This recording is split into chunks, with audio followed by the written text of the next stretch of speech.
Hello everyone, so today I'm going to show you how to change the DLC title screen back to the original title screen. So yeah, I don't really like this DLC song. I prefer the original Cuphead Don't Deal with the Devil song. So today I'm going to show you how to change it. So when you get in here, you want to go options and then go to this first.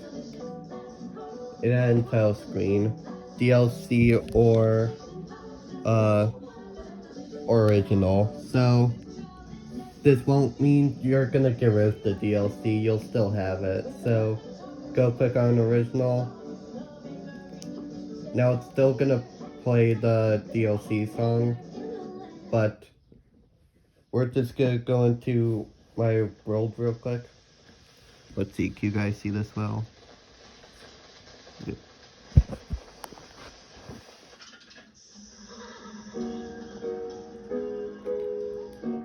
And now we're gonna go back to the title.